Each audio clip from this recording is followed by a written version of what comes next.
سلطان صلاح الدین ایوبی کے دور کے ایمان افروز واقعات۔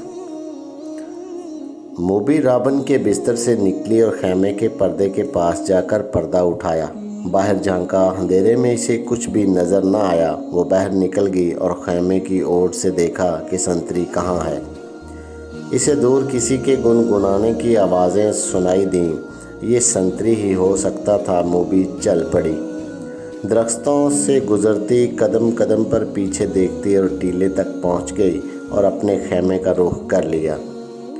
نصف راستہ طے کیا ہوگا کہ اسے دو آدمیوں کی دبی دبی باتوں کی آوازیں سنائی دینے لگیں۔ یہ آوازیں اس کے خیمے کے قریب معلوم ہوتی تھیں۔ اسے یہ خطرہ نظر آنے لگا کہ سنتری نے معلوم کر لیا ہے کہ ایک لڑکی غائب ہے اور وہ کسی دوسرے سنتری کو یا اپنے کمانڈر کو بلا لایا ہے۔ اس نے سوچا کہ خیمے میں جانے کی بجائے اپنے ان 5 ساتھیوں کے پاس چلی جائے جو مراکشی تاجروں کے بھیس میں کوئی 1.5 میل دور خیمہ زن تھے۔ مگر اسے یہ خیال بھی آ گیا کہ اس کی گمشدگی سے باقی لڑکیوں پر مصیبت آ جائے گی۔ وہ تھیں تو پوری چالاک، پھر بھی ان پر پابندیاں سخت ہونے کا خطرہ تھا اور کوئی چارہ کار بھی نہ تھا۔ موبی ذرا اور آگے چلی گئی تاکہ ان 2 آدمیوں کی باتیں سن سکے۔ ان کی زبان وہ سمجھتی تھی۔ یہ تو اس نے دھوکہ دیا تھا کہ وہ سسلی کی زبان کے سوا کوئی اور زبان نہیں سمجھتی۔ وہ آدمی خاموش ہو گئے۔ موبی دبے پاؤں آگے بڑھی۔ اسے بائیں طرف قدموں کی آہٹ سنائی دی۔ اس نے چونک کر دیکھا۔ درختوں کے درمیان اسے ایک سیاہ سایہ جو کسی انسان کا تھا جاتا نظر آیا۔ اس نے رخ بدل لیا اور ٹیلے کی طرف آنے لگا۔ موبی کوئی خطرہ مول نہیں لینا چاہتی تھی۔ وہ ٹیلے پر چڑھنے لگی۔ ٹیلا اونچا نہیں تھا، فوراً ہی اوپر چلی گئی۔ وہ تھی تو بہت ہوشیار، لیکن ہر انسان ہر قدم پر پوری احتیاط نہیں کر سکتا۔ وہ ٹیلے کی چوٹی پر کھڑی ہو گئی۔ اس کے پس منظر میں ستاروں سے بھرا ہوا آسمان تھا۔ سمندر اور صحرا کی فضا رات کو آئینے کی طرح شفاف ہوتی ہے۔ درختوں میں جاتے ہوئے آدمی نے ٹیلے کی چوٹی پر ٹنڈ منڈ درخت کے تنے کی طرح کا ایک سایہ دیکھا۔ موبی نے پہلے اس آدمی کی طرف کر دیا۔ اس کے بال کھلے ہوئے تھے جنہیں اس نے ہاتھ سے پیچھے کیا۔ اس کی ناک، سینے کا غبار اور لمبا لبادہ طریق رات میں بھی راز کو فاش کرنے لگا۔ یہ آدمی رات کے سنتریوں کا کماندار تھا۔ وہ آدھی رات کے وقت کیمپ کے گشت پر نکلا اور سنتریوں کو دیکھتا پھر رہا تھا۔ یہ سنتریوں کی تبدیلی کا وقت تھا۔ کماندار اس لیے زیادہ چوکس تھا کہ صلاح الدین ایوبی 3 سالاروں کے ساتھ کیمپ میں موجود تھا۔ سلطان ڈسپلن کا بڑا ہی سخت تھا۔ ہر کسی کو ہر لمحہ خطرہ لگا رہتا کہ سلطان رات کو اٹھ کر گشت پر آ جائے گا۔ کماندار سمجھ گیا کہ ٹیلے پر کوئی لڑکی کھڑی ہے۔ اسی شام کمانداروں کو خبردار کیا گیا تھا کہ صلیبیوں نے جاسوسی اور تخریب کاری کے لیے لڑکیوں کا استعمال کرنا شروع کر دیا ہے۔ یہ لڑکیاں صحرائی خانہ بدوشوں کے بحروب میں بھی ہو سکتی ہیں اور ایسی غریب لڑکیوں کے بھیس میں بھی جو فوجی کیمپوں میں کھانے کی بھیک مانگنے آتی ہیں، اور یہ لڑکیاں اپنے آپ کو مغویہ اور مظلوم ظاہر کر کے پناہ بھی مانگ سکتی ہیں۔ کمانداروں کو بتایا گیا تھا کہ آج رات 7 لڑکیاں سلطان کی پناہ میں آئی ہیں، جنہیں بظاہر رحم کر کے مگر انہیں مشتبہ سمجھ کر پناہ میں لیا گیا ہے۔ اس کماندار نے یہ حکم سن کر اپنے ایک ساتھی سے کہا، اللہ کرے ایسی کوئی لڑکی مجھ سے پناہ مانگے، اور وہ دونوں ہنس پڑے۔ اب آدھی رات کے وقت جب سارا کیمپ سو رہا تھا، اسے ٹیلے پر ایک لڑکی کا ہی ہولا نظر آ رہا تھا۔ پہلے تو وہ ڈرا کہ یہ چڑیل یا جن ہو سکتا ہے۔ اس نے نئے سنتری کو لڑکیوں کے خیمے پر کھڑا کر کے اسے بتایا تھا کہ اندر 7 لڑکیاں ہیں۔ اس نے پردہ اٹھا کر دیکھا تو دیے کی پیلی روشنی میں اسے 7 بستر نظر آئے۔ ہر لڑکی نے منہ بھی کمبلوں میں ڈھانپ رکھا تھا۔ سردی زیادہ تھی۔ اس نے اندر جا کر یہ نہیں دیکھا کہ 7واں بستر خالی ہے اور اس پر کمبل اس طرح رکھے گئے ہیں جیسے ان کے نیچے لڑکی سوئی ہوئی ہو۔ اسے معلوم نہیں تھا کہ ساتویں لڑکی ٹیلے پر اس کے سامنے کھڑی ہے۔ وہ کچھ دیر سوچتا رہا کہ اسے آواز دے یا اس تک خود جائے، یا اگر وہ جن یا چڑیل ہے تو اس کے غائب ہو جانے کا انتظار کرے۔ تھوڑی سی دیر کے انتظار کے بعد بھی لڑکی غائب نہ ہوئی، بلکہ وہ 2-3 قدم آگے چلی اور پھر پیچھے کو چل پڑی اور پھر رک گئی۔ کماندار، جس کا نام فخر المصری تھا، آہستہ آہستہ ٹیلے تک گیا اور کہا، کون ہو تم؟ نیچے آ جاؤ۔ لڑکی نے ہرن کی طرح چوکھڑی بھری اور ٹیلے کی دوسری طرف اتر گئی۔ فخر کو یقین آ گیا کہ کوئی انسان ہے، جن چڑیل نہیں، اور وہ تن و من مرد تھا۔ چیلا اونچا نہیں تھا۔ وہ لمبے لمبے ڈگ بھرتا ٹیلے پر چڑھ گیا۔ ادھر بھی اندھیرا تھا۔ رات کی خاموشی میں اسے لڑکی کے قدموں کی آہٹ سنائی دی۔ وہ ٹیلے سے دوڑتا اترا اور لڑکی کے پیچھے گیا۔ لڑکی اور تیز دوڑ پڑی۔ فاصلہ بہت کم تھا، لیکن فخر مرد تھا، فوجی تھا، چیتے کی رفتار سے دوڑ رہا تھا۔ ٹیلے کے پیچھے اونچی نیچی زمین، خشک جھاڑیاں اور کہیں کہیں کوئی درخت تھا۔ بہت سا دوڑ کر فخر المصری نے محسوس کیا کہ اس کے آگے تو کوئی بھی نہیں۔ اس نے رک کر ادھر ادھر دیکھا۔ اسے اپنے پیچھے اور بہت سا بائیں کو لڑکی کے قدموں کی آہٹ سنائی دی۔ وہ تربیت یافتہ لڑکی تھی۔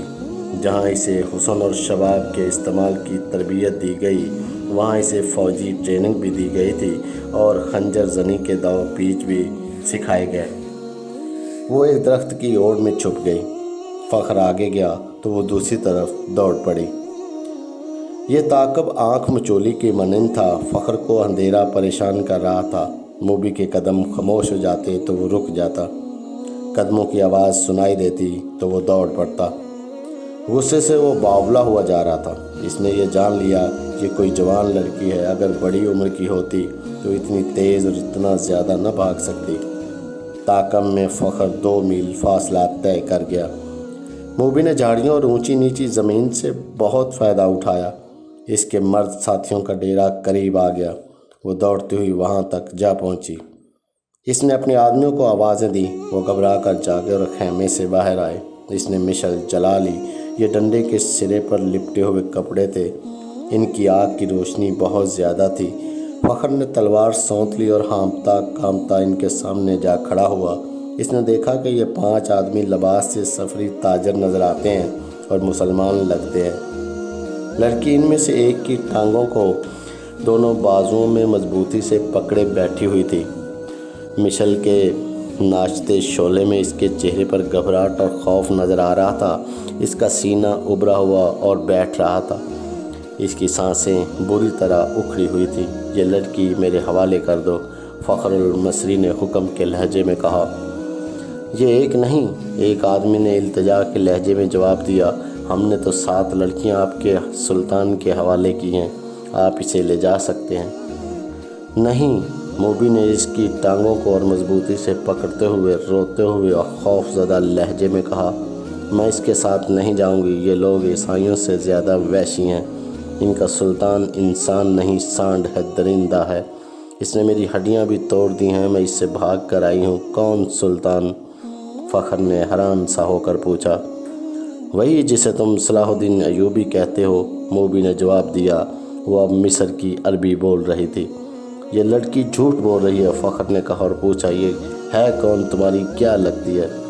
اندر آ جاؤ دوست، باہر سردی ہے، ایک آدمی نے فخر سے کہا۔ تلوار نیام میں ڈال لو، ہم تاجر ہیں، ہم سے آپ کو کیا خطرہ؟ آؤ اس لڑکی کی بپتا سن لو۔ اس نے ہاں بھر کر کہا، میں آپ کے سلطان کو مرد مومن سمجھتا تھا، مگر ایک خوبصورت لڑکی دیکھ کر وہ ایمان سے ہاتھ دھو بیٹھا۔ وہ باقی 6 لڑکیوں کا بھی یہی حشر کر رہا ہوگا۔ ان کا یہ حشر دوسرے سالاروں نے کیا ہے، موبی نے کہا۔ شام کو ان بیچاریوں کو اپنے خیمے میں لے گئے اور انہیں بے سدھ کر کے خیمے میں ڈال دیا۔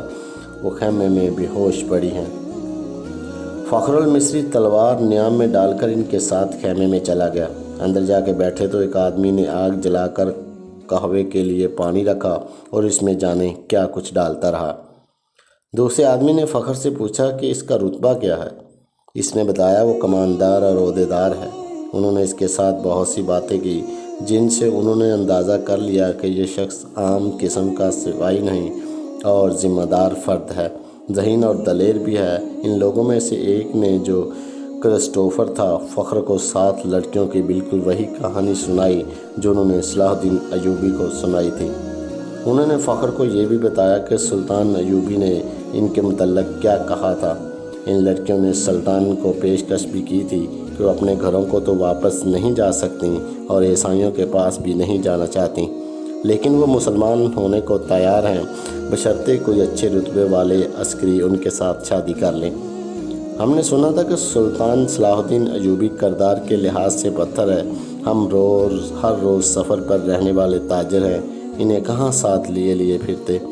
انہیں سلطان کے حوالے کر دیا، مگر سلطان نے اس لڑکی کے ساتھ جو سلوک کیا وہ اس کی زبانی سن لو۔ فخر المصری نے لڑکی کی طرف دیکھا تو لڑکی نے کہا، ہم بہت خوش تھیں کہ خدا نے ہمیں ایک فرشتے کی پناہ دی۔ سورج غروب ہونے کے بعد سلطان کا ایک محافظ آیا، مجھے کہا سلطان بلا رہا ہے۔ میں باقی 6 لڑکیوں کی نسبت ذرا زیادہ خوبصورت ہوں، مجھے توقع نہیں تھی کہ تمہارا ایوبی بری نیت سے بلا رہا ہے۔ میں چلی گئی۔ سلطان ایوبی نے شراب کی سرائی کھولی، ایک پیالہ اپنے آگے رکھا اور ایک مجھے دیا۔ میں عیسائی ہوں، شراب 100 بار پی ہے۔ بحری جہاز میں عیسائی کمانداروں نے میرے جسم کو کھلونا بنائے رکھا ہے۔ صلاح الدین ایوبی بھی میرے جسم کے ساتھ کھیلنا چاہتا تھا۔ شراب اور مرد میرے لیے کوئی نئی چیزیں نہیں تھیں، لیکن ایوبی کو میں فرشتہ سمجھتی تھی۔ میں اس کے جسم کو اپنے ناپاک جسم سے دور رکھنا چاہتی تھی، مگر وہ ان عیسائیوں سے بدتر نکلا۔ وہ مجھے بحری جہاز میں لائے تھے اور جب ان کا جہاز ڈوبنے لگا تو انہوں نے ہمیں ایک کشتی میں ڈال کر سمندر میں اتار دیا۔ ان میں سے کسی نے ہمارا ساتھ نہ دیا، ہمارے جسم چھچوڑے ہوئے اور ہڈیاں چٹکی ہوئی تھیں۔ خدا نے ہمیں بچا لیا اور اس آدمی کی پناہ میں پھینک دیا جو فرشتے کے روپ میں درندہ ہے۔ مجھے سلطان نے ہی بتایا تھا کہ میرے ساتھ کی باقی 6 لڑکیاں اس کے سالاروں کے خیموں میں ہیں۔ میں نے سلطان کے پاؤں پکڑ کر کہا کہ میرے ساتھ شادی کر لو۔ اس نے کہا، اگر تم مجھے پسند کرتی ہو تو شادی کے بغیر تمہیں اپنے حرم میں رکھ لوں گا۔ اس نے میرے ساتھ وحشیوں کا برتاؤ کیا، شراب میں بدمست تھا۔ اس نے مجھے اپنے ساتھ لٹا لیا، جو ہی اس کی آنکھ لگی میں وہاں سے بھاگ گئی۔ اگر میری بات کا اعتبار نہ آئے تو اس کے محافظوں سے پوچھ لو۔ اس دوران ایک آدمی نے فخر کو کعوہ پلایا۔ ذرا سی دیر بعد فخر کا مزاج بدلنے لگا۔ اس نے نفرت سے قہقہ لگایا اور کہا، ہمیں حکم دیتے ہیں کہ عورت اور شراب سے دور اور خود شراب پی کر راتیں عورتوں کے ساتھ گزارتے ہیں۔ فخر محسوس ہی نہ کر سکا کہ لڑکی کی کہانی محض بے بنیاد ہے، اور نہ ہی وہ محسوس کر سکا کہ اس کا مزاج کیوں بدل گیا ہے۔ اسے حشیش پلا دی گئی تھی۔ اس پر ایسا نشہ طاری ہو چکا تھا جسے وہ نشہ نہیں سمجھتا تھا۔ وہ اب اپنے تصوروں میں بادشاہ بن چکا تھا۔ لڑکی کے چہرے پر مشعل کے شعلے کی روشنی ناچ رہی تھی۔ اس کے بکھرے ہوئے سیاہی میل بھورے بال چمک رہے تھے۔ وہ فخر کو پہلے سے زیادہ حسین نظر آنے لگی۔ اس نے بےتاب ہو کر کہا، تم اگر چاہو تو میں تمہیں پناہ میں لیتا ہوں۔ نہیں، لڑکی ڈر کر پیچھے ہٹ گئی اور بولی، تم بھی میرے ساتھ اپنے سلطان جیسا سلوک کرو گے۔ تم مجھے اپنے خیموں میں لے جاؤ گے اور میں ایک بار پھر تمہارے سلطان کے قبضے میں آؤں گی۔ ہم تو اب دوسری 6 لڑکیوں کو بھی بچانے کے سوچ رہے ہیں۔ ایک تاجر نے کہا، ہم ان کی عزت بچانا چاہتے ہیں مگر ہم سے بھول ہوئی۔ فخر المصری کی نگاہیں لڑکی پر جمی ہوئی تھیں۔ اس نے اتنی خوبصورت لڑکی کبھی نہیں دیکھی تھی۔ خیمے میں خاموشی طاری ہوگی جسے کرسٹوفر نے توڑا۔ اس نے کہا، تم عرب سے آئے ہو یا مصری ہو؟ مصری، فخر نے کہا، میں 2 جنگیں لڑ چکا ہوں، اس لیے مجھے یہ عہدہ دیا گیا۔ سوڈانی فوج کہاں جس کا سالار ناجی ہے؟ کرسٹوفر نے پوچھا۔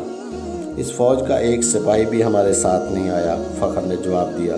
جانتے ہو ایسا کیوں ہوا؟ کرسٹوفر نے کہا، سوڈانیوں نے صلاح الدین ایوبی کی امارات اور کمان کو تسلیم نہیں کیا۔ وہ فوج اپنے آپ کو آزاد سمجھتی ہے۔ ناجی نے سلطان ایوبی کو بتا دیا تھا کہ وہ مصر سے چلے جائیں کیونکہ وہ غیر ملکی ہے۔ اس لیے ایوبی نے مصریوں کی فوج بنائی۔ اس عیسائی کی ہر ایک بات فخر المصری کے دل میں اترتی جا رہی تھی۔ اثر باتوں کا نہیں بلکہ موبی کے حسن اور حشیش کا تھا۔ عیسائیوں نے یہ حربہ حسن بن صبا کے حشیشین سے سیکھا تھا۔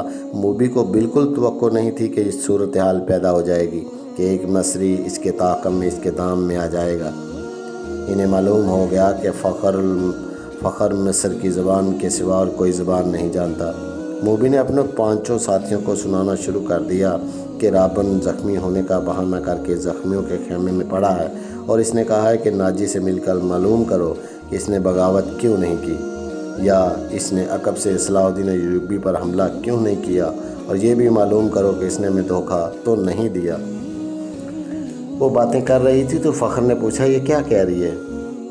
یہ کہہ رہی ہے، اس نے جواب دیا، اگر یہ شخص یعنی تم صلاح الدین ایوبی کی فوج میں نہ ہوتے تو یہ تمہارے ساتھ شادی کر لیتی۔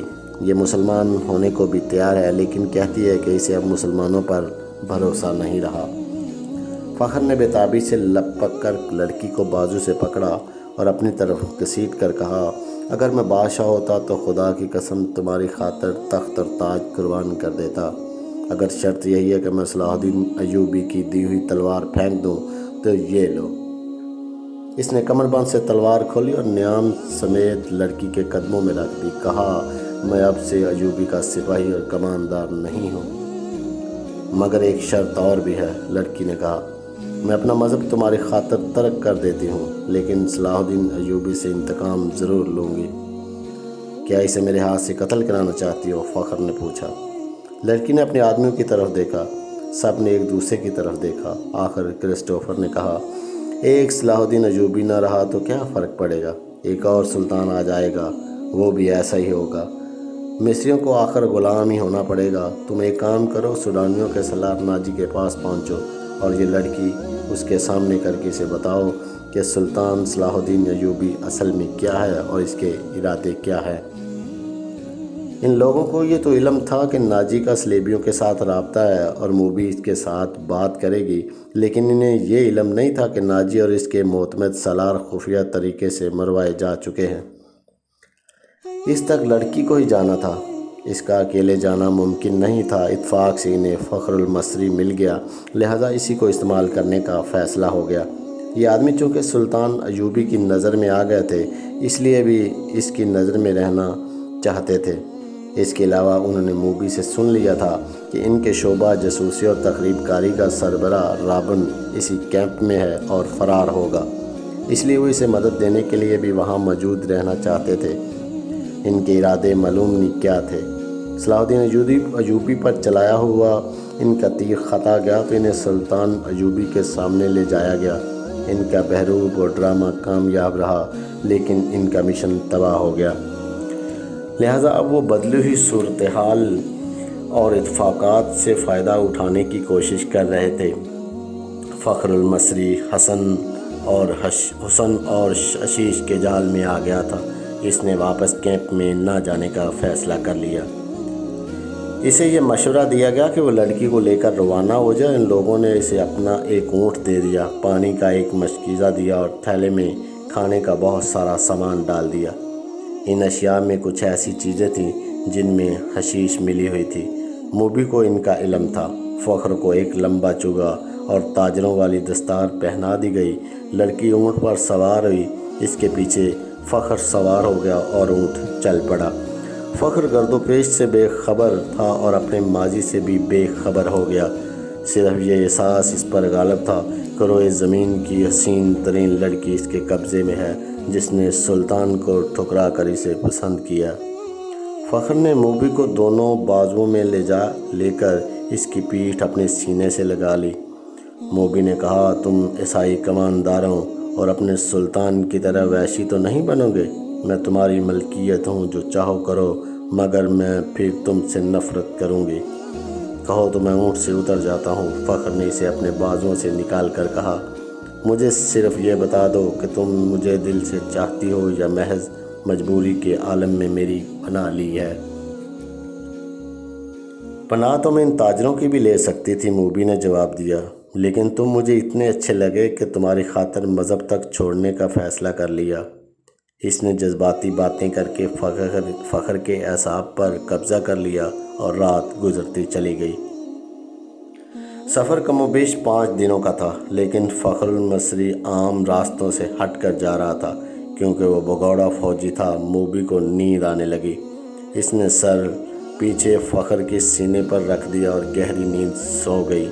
اونٹ چلتا رہا، فخر جاگتا رہا۔ جاری ہے۔